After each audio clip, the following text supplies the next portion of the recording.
Working as a Disneyland princess seems like it would be the job of your dreams. Turns out, working as a princess doesn't mean you get to live in a fairy tale. Watch until the end to see how being a Disney princess could even be dangerous. If this is your first time visiting the things, don't forget to subscribe and please give this video a big thumbs up. Here's 10 secrets Disneyland princesses are not allowed to talk about. If you like crafts and DIYs, check out our friends at Crafty Hackers. They have this awesome video about ways you can recycle regular objects into toys. They'll show you how to turn your useless everyday items into amazing kids' toys. Make sure you check them out and be sure to leave them a like. Click in the corner to watch. Can't choose your princess. Applicants who want to work as a Disneyland princess don't get to choose which princess to audition for. Anyone who wishes to become a full-time Disney princess must attend an open audition for any role, which includes princesses, princes, and fur characters, as well as parade performers. A former Disney cast member spoke to BuzzFeed about the process, saying that the first categorization was done based on height. After that, the process of elimination begins based on what roles Disney needs to have filled at that time. For this reason, people who audition might have to do so multiple times. Though they might be a perfect fit for a certain character, they might be hiring for an entirely different princess at that time. A former Disney worker explained on Reddit that each person can only attend one audition a year. Therefore, if you're not lucky and end up auditioning for a character that isn't needed, you might have to wait another year before trying again. The audition involves reading lines and choreography before the actors are chosen to fulfill their roles. In one instance, a Disney worker tells Insider that out of 500 girls who auditioned, only 3 were picked to become a Rapunzel, an Aurora, and a Snow White. Tattoos. There are too many people to count who choose to get Disney-related tattoos. Yet if you want to work as a Disney princess, you will need to make sure you are devoid of tattoos, or at least that you find a way to cover them. Disney's Internships and Programs website outlines the details of their no tattoo policy. Concealing tattoos must only be done with the use of clothing or makeup, and it should be natural looking so the cover-up isn't noticeable. Long-sleeved undershirts can also be worn to make sure tattoos cannot be seen while working at a park. These rules don't just apply to princesses, but also to all Disney workers. The rule extends to prohibiting body piercings, earlobe expansions, or disfiguring skin implants. This would also make it much more limiting for those wanting to audition for Jasmine, Moana, Pocahontas, and Ariel, for example. They would have to make sure they could somehow hide their tattoos. Some have commented on the rule, saying that it's outdated and Disney should be more inclusive in a day and age where tattoos and piercings are so popular. What do you think? Would it ruin the illusion for you if you met your favorite Disney princess and she had a visible tattoo? Social media posts. Actors who have been cast as Disneyland princesses have said that seeing themselves in full costume for the first time is often a surreal experience. It's only natural to think that it would make for a great Instagram or Snapchat post. But hold up, Disneyland princesses have to be extremely careful to lock down their social media. While they can post about other aspects of their lives, Disneyland princesses are not allowed to post about anything related to their jobs. They aren't allowed to reveal which character they portray or take any pictures backstage, since this would ruin the illusion and could result in spoiling the magic. It's important that working as a Disney princess is never revealed to the public.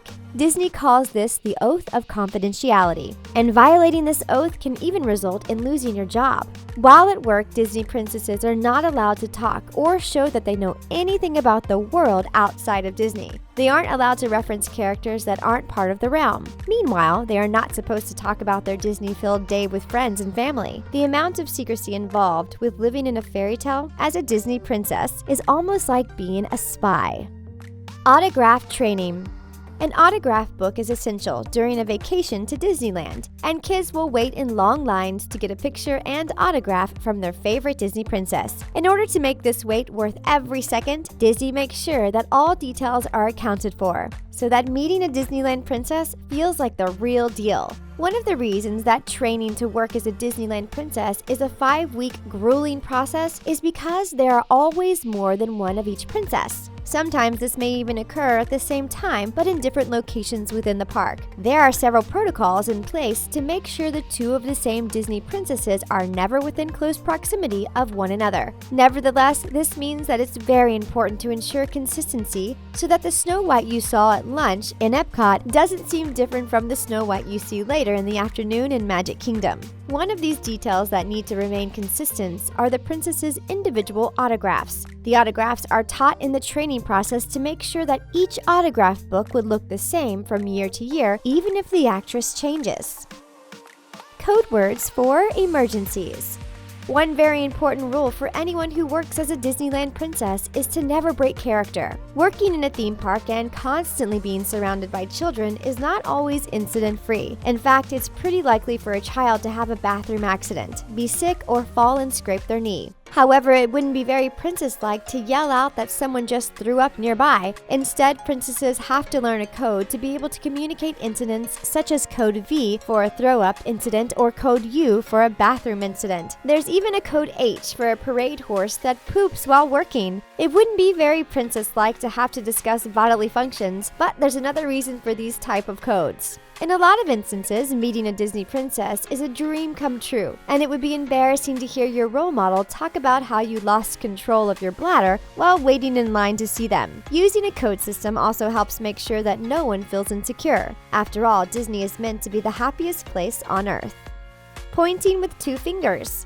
Ever notice how the statue of Walt Disney and Mickey in the Magic Kingdom shows that Walt is pointing using 2 fingers instead of 1? Well, he's not the only one. In fact, it's a requirement that all Disneyland princesses have to point using both fingers as well. This might seem strange, but there are actually some pretty good reasons for it. One of the reasons is that in many cultures, such as China, Japan, Indonesia, and Latin America, it is considered to be rude to point with 1 finger. In some African countries, it is believed that people should never be pointed at, rather only inanimate objects. Therefore, the 2-finger point rule is actually very culturally sensitive, considering so many people travel from around the world to see fairy tales come to life. Another reason is that using both fingers makes it easier for smaller children to see what is being pointed out. Feel free to test this theory by asking a Disneyland princess for directions once you're there, as they are also expected to know everything there is to know about the park itself. If a princess's answer to a question regarding Disneyland is, "I don't know," they could actually be fired because of it. Clean up like a princess. Who would you guess would be in charge of picking up garbage in a castle? We're willing you didn't guess that the princesses do, yet they are absolutely expected to at Disneyland. The concept of this rule really speaks to how Disney treats all its employees the same. Princesses, like any other Disneyland employee, must pick up any garbage they see lying around on the ground. With so many visitors, it's expected that some garbage might litter the ground, but no one wants the Disney illusion to be shattered because of wrappers, papers, and cups lying around on the ground. In order to keep the park as clean as possible, all Disneyland employees are expected to contribute to their work environment and clean up whenever they can. However, there is a weird secret aspect related to the technique used to pick up trash. Princesses are not allowed to just bend down or squat to pick up garbage in order to throw it out. Instead, a princess should swoop and scoop the garbage they find in a way that looks graceful and still princess-like. If only real-life birds and forest animals could join princesses in their swoop and scoop cleaning, it would really be like a Disney movie come to life. Looks matter a lot. Disney has suffered a lot of criticism for its unrealistic beauty standards when it comes to their princesses. Yet these same standards apply to the actors who portray our favorite Disney princesses at Disneyland. Even something as specific as height can be a make or break when it comes to becoming a Disneyland princess. Only applicants between 5 feet 3 inches and 5 feet 7 inches are considered for becoming princesses. Villains, on the other hand, can be as tall as 5 feet 10 inches. Different heights correspond to different princesses. For some princesses with more revealing costumes, like Jasmine, it's also specified that a Disney worker will need to have a toned stomach. Women can only wear sheer nail polish or none at all. As for jewelry, 1 pair of earrings and 1 ring is all that is allowed. Princesses also have to put on their own makeup, but still make sure that all actors look the same when dressed up as the same princess. There are specific step-by-step instructions to follow for each individual princess. People are cast as the Disney princess they most resemble, so when it comes to auditioning, looks are more important than talent. Princesses should also always be smiling and should never sit down. No job security. Disneyland princesses need to jump through hoops in order to get hired, but the worst part is there is no guarantee how long they will be able to keep their position. For one thing, there are age restrictions for how long a princess can work for. The average age of retirement for a Disneyland princess is 27. There's also a limit as to how long Disneyland princesses are allowed to keep their jobs. Princesses are also given clickers to keep track of how many visitors they receive every hour. If a princess receives less than 172 visitors, which amounts to 30 seconds per guest, they will get reprimanded and could even lose their job. Princesses also have to re-audition every 6 months to make sure they are still living up to Disneyland standards. During these re-looks, employees are judged on their body shape, skin, and overall look to make sure they still resemble a Disney princess. A princess can also lose their job at any time because they are disapproved of. This has happened before when an employee's arms got too large and when another employee had an acne breakout all over her face. Dangerous job.